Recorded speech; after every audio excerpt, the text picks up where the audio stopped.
Beneath the ruins of war lie stories never meant to be heard, convoys erased from maps, bunkers sealed in silence, and archives reduced to ash.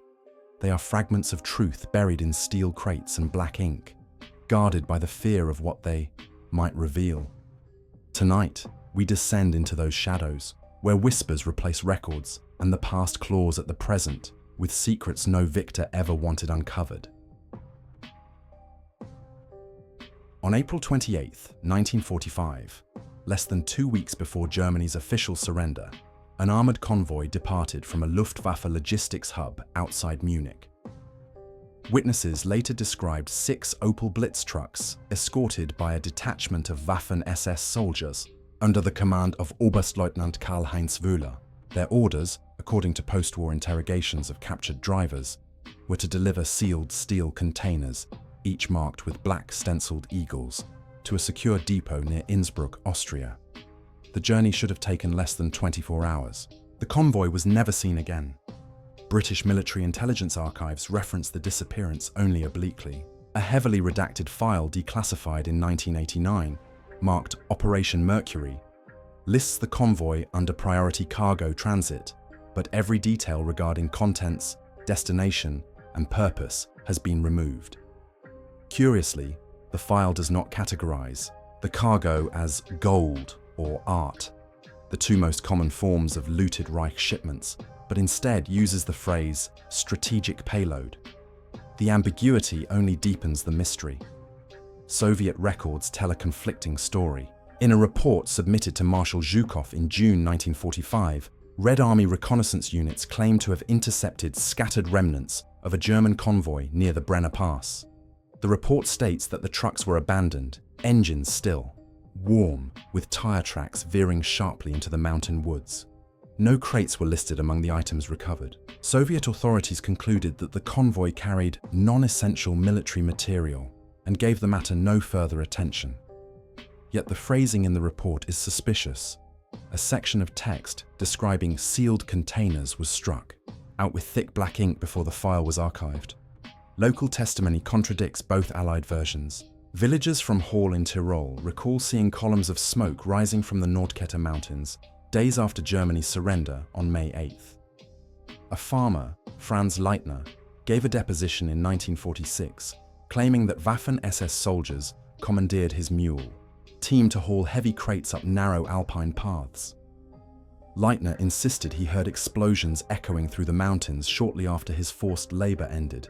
When US Counterintelligence Corps officers later interviewed him, his statements were dismissed as rumors typical of peasant superstition.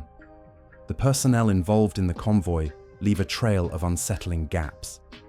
Karl-Heinz Wöhler, the convoy commander, was captured by the Americans near Salzburg in May 1945. His interrogation transcripts, still partially classified, reveal that he consistently denied the convoy's existence. When presented with testimony from surviving drivers, he claimed no memory of the operation.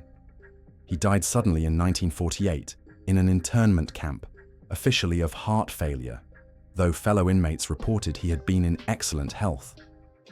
Several drivers, transferred to Soviet custody, also vanished from records after 1950.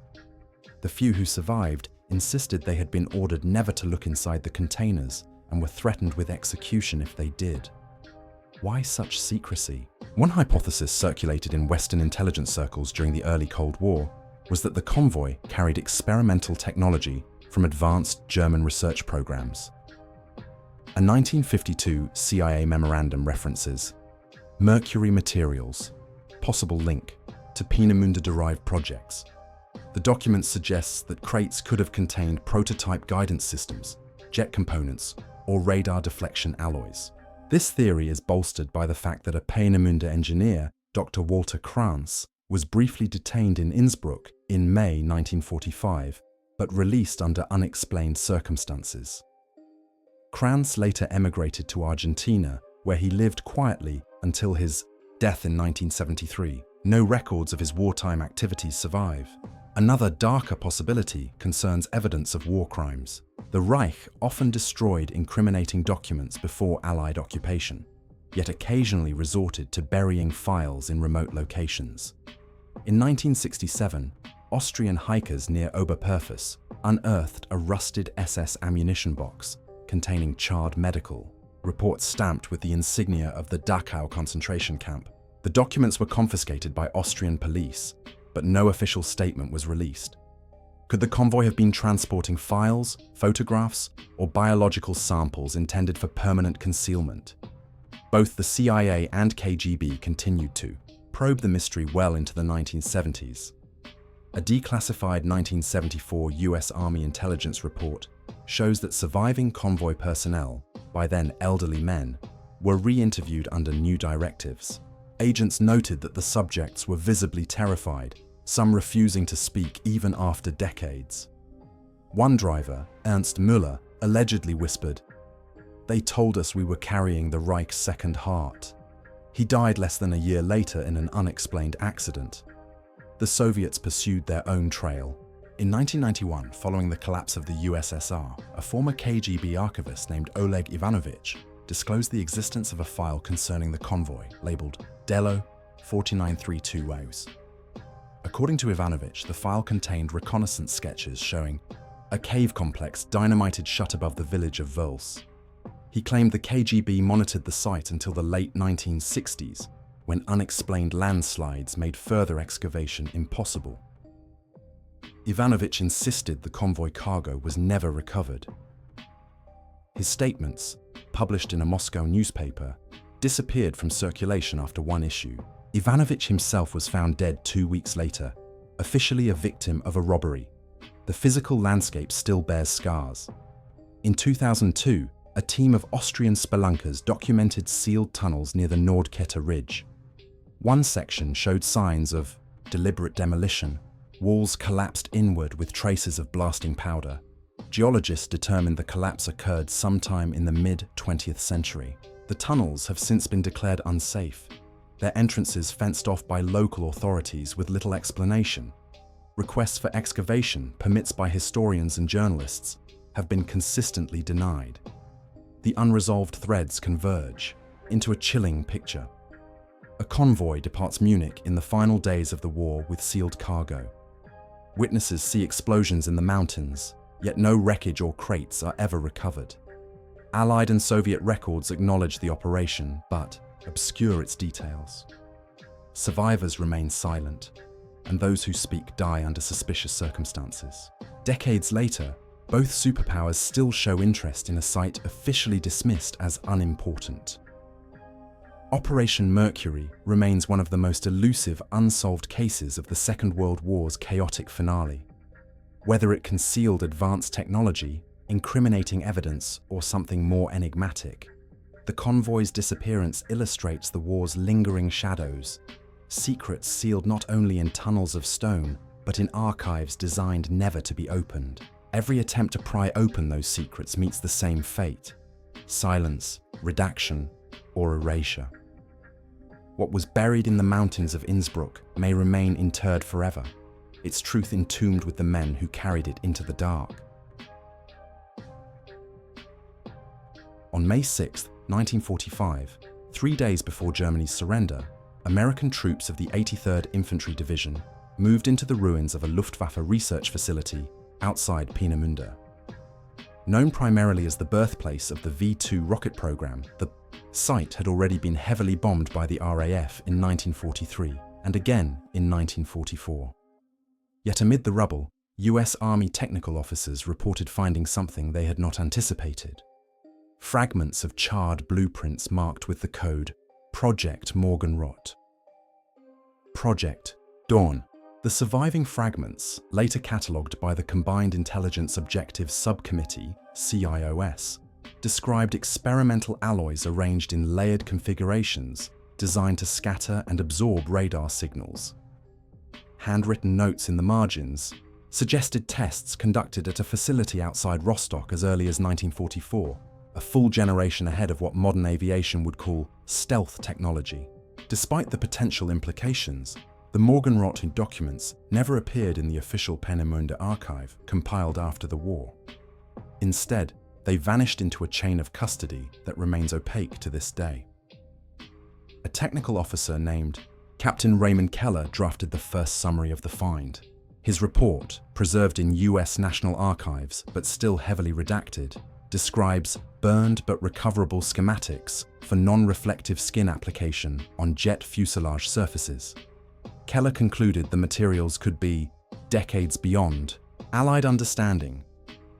Strangely, within months of filing his report, Keller was reassigned to a non-technical posting in occupied Bavaria and left the army by 1947.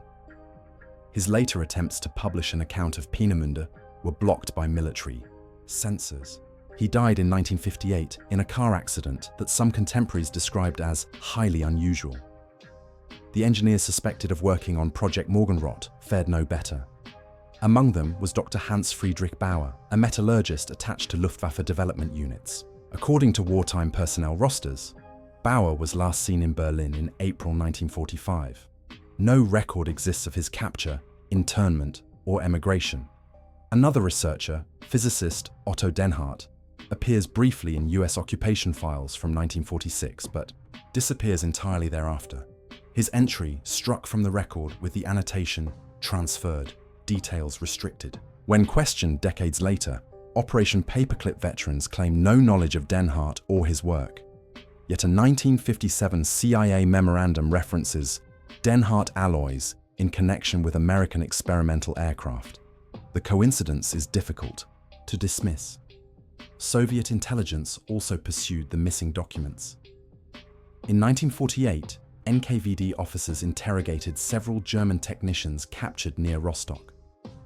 According to Soviet transcripts later smuggled to the West, one technician confirmed the existence of flight tests involving coated mock-ups suspended from cranes to measure radar returns. The transcripts suggest Soviet attempts to replicate the technology failed, citing insufficient material composition data. Curiously, Soviet archives contain no further mention of Morgenrot after 1950, as if the program ceased to exist in their files. Western analysts believe the documents were either lost, deliberately suppressed, or absorbed into secret post-war projects. The trail briefly resurfaced in 1961 during the trial of Nazi war criminal Wilhelm Keitel's adjutant, General Erhard Milch. Under cross-examination, Milch was asked about Luftwaffe priorities in the final year of the war. He dismissed most inquiries, but when questioned specifically about advanced radar countermeasures, he hesitated before stating, "Some projects were beyond what the Reich could complete. They are now elsewhere." The court chose not to pursue the cryptic remark. Within weeks, transcripts of that session were sealed. Journalistic attempts to uncover the truth met predictable resistance. In 1972, West German investigative reporter Gerd Fritsch published an article in Der Spiegel claiming that elements of Projekt Morgenrot had been transferred to US aerospace contractors under classified programs. Fritsch cited anonymous sources who described alloys tested at Wright-Patterson Air Force Base in the early 1950s. Days before the follow-up issue was to print, Fritsch's home was burglarized, his research files stolen. He later withdrew from journalism, insisting he had been warned not to dig further into ghosts. Physical evidence remains scarce but not absent. In 1999, a retired German archivist named Ingrid Schulte disclosed that she had catalogued a box of unlisted documents in the Bundesarchiv, Koblenz, labeled Technische Unterlagen, Morgenrot. Before she could examine them fully, the box was removed by men claiming to be from the German Ministry of Defense. No inventory was filed. Schulte's account, published years later, has never been corroborated, yet several other archivists have quietly confirmed that sensitive files occasionally disappear without explanation. The lingering question is whether the Allies ever successfully integrated Morgenrot concepts into their own programs. Historians note the suspicious timing. American and British research into radar-absorbent materials accelerated in the 1950s, culminating in experimental designs that eerily resemble descriptions from Keller's 1945 report. Officially, Western stealth technology originated in the late 1970s with computational breakthroughs, but the possibility remains that its foundations were laid decades earlier, on the back of a project that officially never existed. What is striking is the persistence of silence. Survivors connected to the program either vanished, died young, or were coerced into silence. Documentation is fragmented, scattered across censored reports, intercepted transmissions, and vanished archives. Even today, Freedom of Information Act requests for records on Projekt Morgenrot are returned with the same response: no responsive documents located. This is a familiar phrase to researchers of classified programs, less a denial than an admission of deliberate burial. The implications are troubling. If the technology was real, it represented a leap so significant that both the US and USSR would have had every incentive to erase its origins and claim its breakthroughs as their own. If it was not real, then why did both sides expend so much effort suppressing any trace? The gap between what was allegedly found in a burned wing of Peenemünde and what entered public record suggests a story not of lost science, but of deliberately erased history. Projekt Morgenrot stands as a shadow. On the margins of the Second World War, a fragment of paper, a vanished blueprint, a code word whispered in archives. It exists only in burned edges, redacted lines, and silenced witnesses. Whether it represented the dawn of a new age of warfare or simply the Reich's final desperate illusion may never be known. What remains certain is that its disappearance was not an accident, but a design, one that continues to keep its secrets sealed decades after the war's end. In the autumn of 1948, 3 Polish woodcutters working near the village of Świeradów-Zdrój stumbled upon a structure protruding from the forest floor. At first glance, it appeared to be a collapsed root cellar, but closer inspection revealed heavy steel doors welded shut.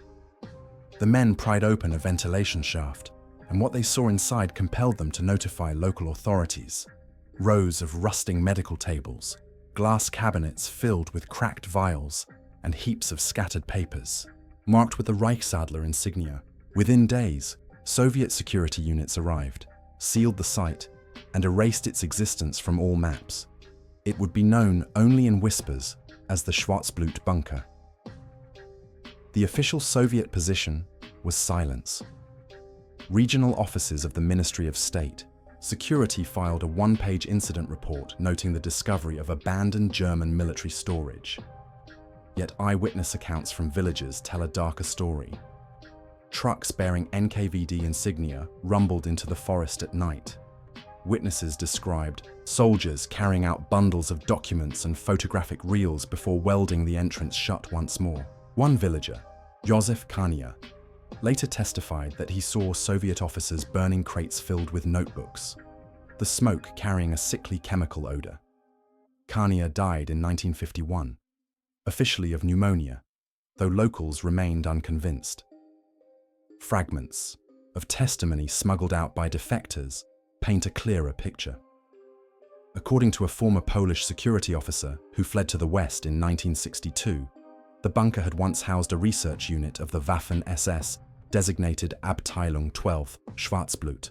The codename, Black Blood, appears in several Allied intelligence intercepts dating from late 1944. Its purpose remains unclear, though references to vital fluids and subject responses suggest human experimentation. The defector claimed that the recovered journals described transfusion trials using synthetic plasma substitutes, some involving prisoners transported from Gross-Rosen concentration camp. Many subjects, he stated, did not survive. Western intelligence became aware of the bunker's existence through indirect channels. A declassified CIA memorandum from 1953 references rumors of an abandoned SS medical site in Silesia, possible biological warfare nexus. Analysts speculated the Soviets had secured experimental data too valuable to share, aligning with Cold War patterns of scientific appropriation. The memorandum, however, notes that aerial reconnaissance of the region showed no identifiable structures, leading to the conclusion that the bunker had been deliberately concealed beneath reforested terrain. The scale of what was allegedly discovered only became apparent decades later. In 1991, following the collapse of the USSR, a Polish historian named Dr. Marek Lis gained access to partial archives of the Ministry of State Security. Among the files, he found references to Bunker Number 17, Biological Materials, Priority. Level 1. One folder contained blurry photographs of surgical equipment scattered across a damp concrete floor. Another listed catalog numbers for containers described as organic matter, unstable. The files abruptly end with an order from Moscow. Terminate further excavation. Preserve secrecy. Perhaps most chilling are the journals attributed to Schwarzblut researchers. Though most were destroyed or confiscated, several pages survived, hidden by a local priest who claimed to have salvaged them during the initial Soviet cordon. The pages, written in fractured German, describe tests labeled Versuch 28 through Versuch 31. The entries detail injections of Kunstblut, artificial blood, into prisoners, noting fatal reactions within hours. One entry refers cryptically to blutige Transformationen, bloody transformations, before trailing off in illegible script. Whether these notes reflect genuine science, pseudoscientific obsession, or desperate wartime fantasy remains uncertain. What is undeniable is the callous disregard for human life. The fate of the personnel connected to Abteilung Schwarzblut is equally obscured. SS Sturmbannführer Dr. Viktor Hagemann, listed as Chief Medical Officer of the unit, disappeared from record in April 1945. His name does not appear in Allied arrest lists, nor in known escape networks to South America. Soviet files from 1950 contain a vague reference to Hagemann in custody, but no further details. Another physician, Dr. Lieselotte Kroll, believed to be attached to the program as a hematologist, surfaced in East Berlin in the early 1950s under a different identity. She was later employed by a state-run hospital before dying suddenly in 1957. Her official file was sealed until 2025. The story re-emerged briefly during the 1961 trial of Adolf Eichmann in Jerusalem. Among the mountain of documents presented was a memorandum dated November 1944, referencing transport allotments for medical priority projects, including Schwarzblut. The reference passed largely unnoticed, overshadowed by the enormity of Eichmann's crimes. Yet to historians, it provided a rare official confirmation that the codename was not post-war invention, but genuine wartime terminology. Subsequent attempts to locate the memo in trial archives have failed. The document appears to have been quietly removed. In the decades since, whispers of the bunker have resurfaced sporadically. In 1976, Polish spelunkers exploring the Silesian hills reported stumbling upon sealed steel doors deep within a collapsed tunnel system. Military police arrived within hours, confiscating their photographs and equipment. The explorers later recanted their claims, though colleagues insist they had been threatened. In 2009, a team of independent researchers using ground-penetrating radar detected anomalies beneath forest soil near Świeradów-Zdrój. Their application for excavation permits was denied on grounds of environmental protection. Why such persistence in suppressing the site? One explanation is practical. Any biological material left in the bunker could pose genuine hazards. But many researchers suspect the truth lies elsewhere, that the Soviets extracted data and samples too controversial to reveal, integrating them into their own biological warfare programs during the early Cold War. Western governments, unwilling to draw attention to similar exploitations through Operation Paperclip, may have chosen silence for their own convenience. The story of the Schwarzblut bunker thus endures as one of the most unsettling legacies of the war. A place where science, ideology, and brutality intersected in a sealed chamber of concrete and steel. Its physical presence remains hidden, its records fragmented, its victims nameless. What survives are scattered testimonies, a handful of photographs, and the sense that beneath the soil of Silesia lies a chapter of history deliberately erased. The truth may remain buried, but the echoes of what occurred within those welded doors continue to reverberate, long after the Reich itself crumbled into ash. In the spring of 1951, French naval intelligence intercepted a series of encrypted radio transmissions between Buenos Aires and Madrid. At first, the signals appeared to be routine maritime chatter, but their encryption key matched a wartime German naval cipher, long obsolete yet unmistakable.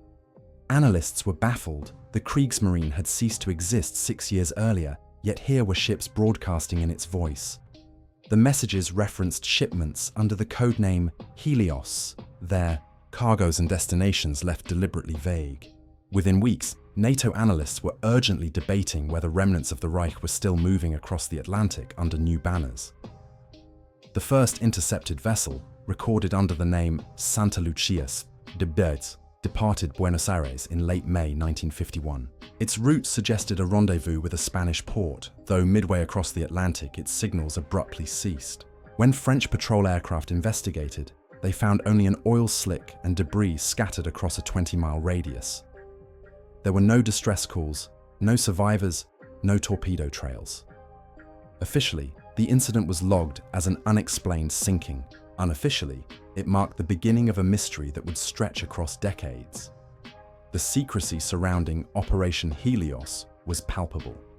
Declassified French Navy files show that by June 1951, 3 more ships transmitting under the same code vanished in similar circumstances. Each originated from South America. Each broadcast encrypted signals in the old German naval format, and each was last reported in the mid-Atlantic. Attempts to recover cargo or bodies yielded nothing. In Washington, CIA analysts speculated that the freighters were carrying looted Nazi assets, gold, currency, or art, being smuggled back to Europe through sympathetic regimes in Argentina and Spain. Yet other files point towards something less tangible: scientific cargo, documents, or perhaps personnel. A 1952 memorandum from British Naval Intelligence adds a chilling detail. It notes that when analysts decrypted fragments of one transmission, they found references to cylinders secured, temperature controlled. The phrasing was unusual for maritime cargo, more consistent with biological or chemical material. The memo was classified most secret and forwarded to the Ministry of Defense, where it vanished into restricted archives. No further mention of cylinders has ever been found. The Spanish connection deepens the enigma. Franco's regime, while publicly aligned with the West in the early Cold War, maintained extensive ties with former German officers and businessmen. Spanish port records from Santander and Cadiz list foreign freighters arriving under neutral flags throughout 1951 to 52. Yet when cross-checked against customs logs, many entries are struck through, replaced with the notation sealed, directive. Investigators who attempted to pursue these anomalies reported being denied access by the Guardia Civil. One naval officer who questioned a suspicious arrival in Cadiz was reassigned to a remote garrison within weeks. By the late 1950s, the files concerning Helios were actively suppressed. A 1962 NATO directive ordered the destruction of sensitive maritime intelligence related to the matter, citing diplomatic risk. This directive coincided with renewed efforts by West Germany to integrate into NATO structures, a moment when raising questions about clandestine Nazi networks would have been politically inconvenient. Many files were pulped, but scattered references survive in marginal notes, officer diaries, and fragments overlooked in archives. The pattern is consistent: deliberate erasure, not bureaucratic accident. Independent journalists occasionally picked at the threads. In 1967, Italian reporter Carlo Benedetti claimed to have interviewed an Argentine dock worker who recalled loading sealed crates onto a freighter, later identified as part of the Helios chain. The dock worker described the crates as metal tubes packed in ice, guarded by German-speaking men in civilian clothes. Days after publication, Benedetti's article was withdrawn, and he died in a car accident later that year. His notes, according to colleagues, vanished from his apartment. The episode is one of many that suggest concerted efforts to suppress inquiries. Theories proliferate. Some argue the freighters carried bullion looted from occupied Europe, hidden in South America until conditions allowed its return. Others insist it was people, scientists, SS officers, or intelligence assets, being covertly moved back to Europe. under cover of commercial shipping. The most unsettling theory remains the biological one, that the cylinders contained experimental agents developed during the Reich's final months. If true, their disappearance raises profound questions. Were the ships sunk by accident, sabotage, or deliberate interception by powers who then concealed what was recovered? One case in particular has fueled speculation. In 1951, an investigative journalist named Louis Martel traced the voyage of a ship listed as the Belgrano Star. Martel's notes indicate that the vessel, after departing Buenos Aires, was shadowed by an unidentified submarine in the South Atlantic. Within days, the freighter disappeared. Martel submitted his findings to French intelligence, but the dossier was stamped inadmissible, foreign sensitivities, and shelved. When Martel attempted to publish independently, he was charged under state secrecy laws. He never returned to journalism. By the 1970s, Operation Helios had become little more than a whispered legend among naval historians. Yet Cold War archives continue to yield fragments. A Soviet Navy file from 1964 describes Western suppression of post-war maritime networks of the German type, possibly biological. A marginal note in Cyrillic simply reads, "They retrieved what they sought." This raises the possibility that at least one Helios shipment was successfully intercepted and quietly absorbed into US or NATO research programs. If so, the UM's silence of official archives is not an oversight, but a deliberate policy of concealment. The mystery lingers in physical space as well as documents. In 2008, Spanish divers exploring a wreck 200 miles off Cadiz identified a freighter's remains consistent with 1950s design. Among the debris, they reported cylindrical containers corroded but intact. Before the discovery could be fully documented, Spanish authorities declared the site restricted and removed all artifacts. The official explanation cited national heritage preservation. Independent divers who attempted to revisit the wreck were turned back by naval patrols.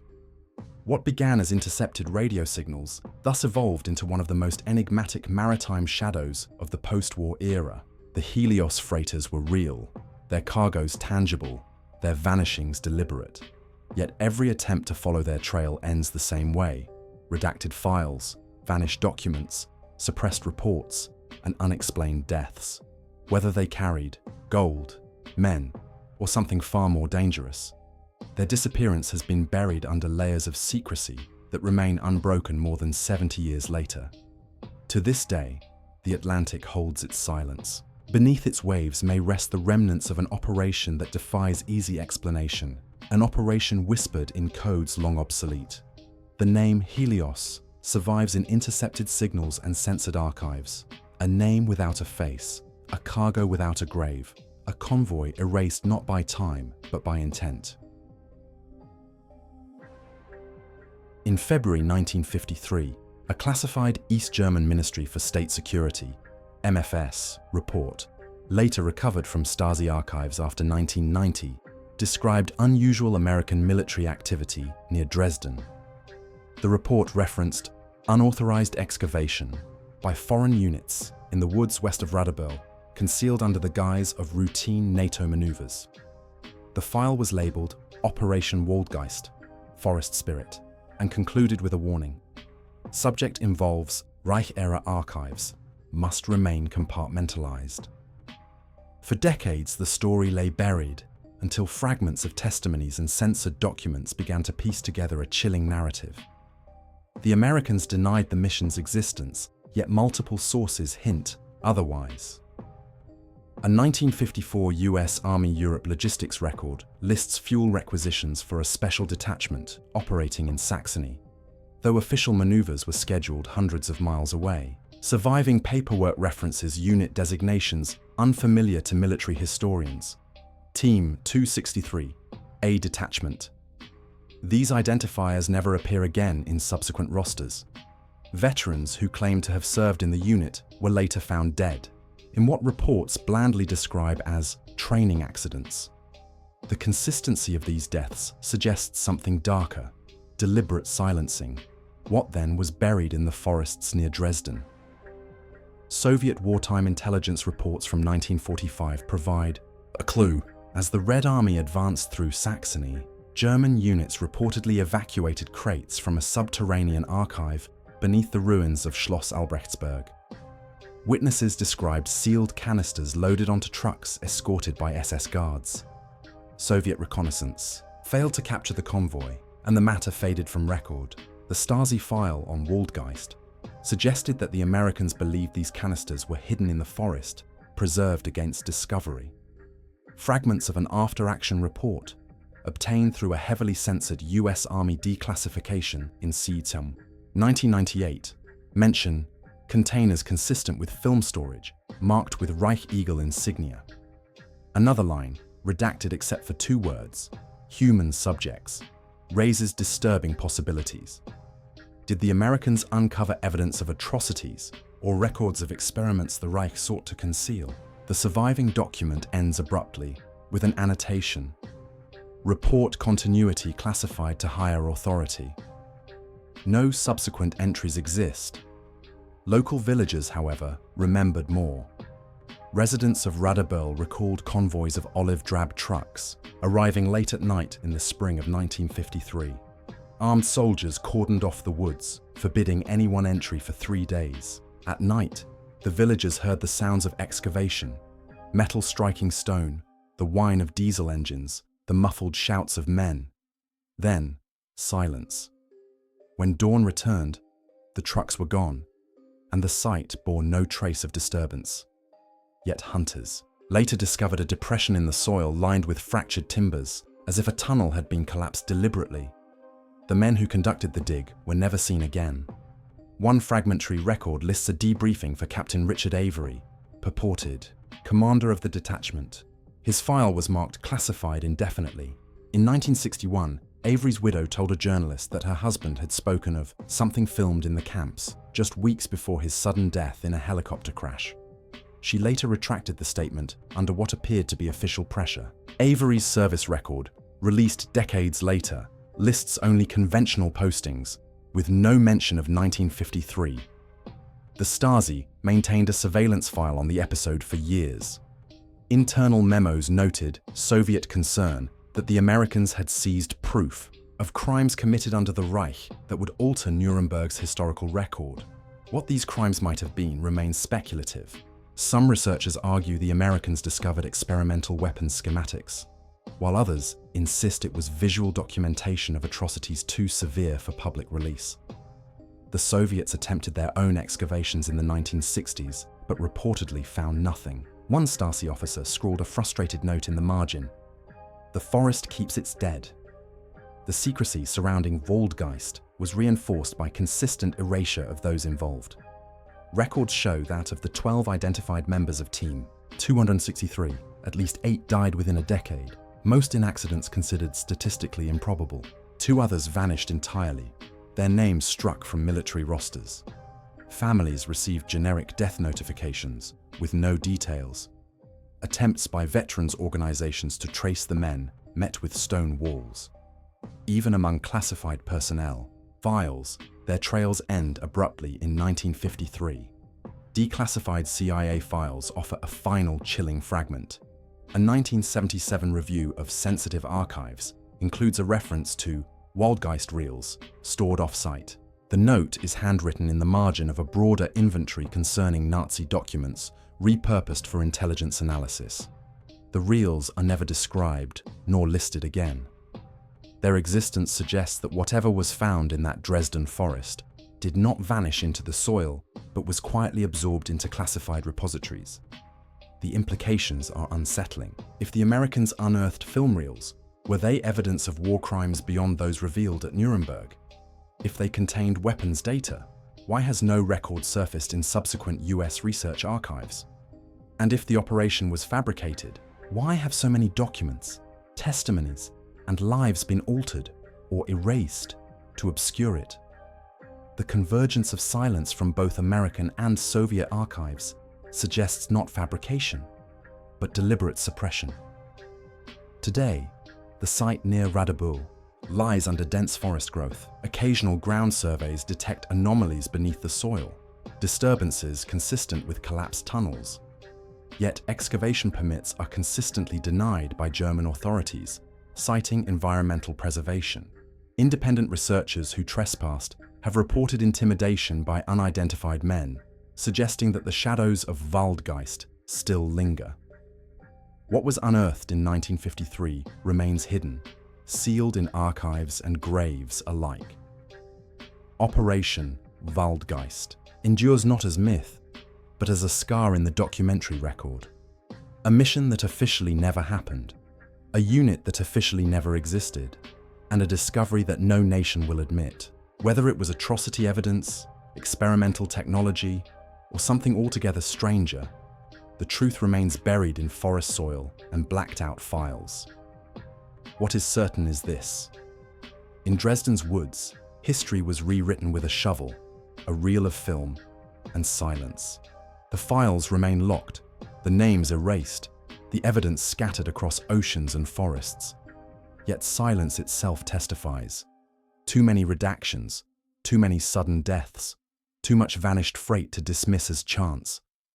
What the war began, secrecy, has preserved, leaving us with echoes of a history never written.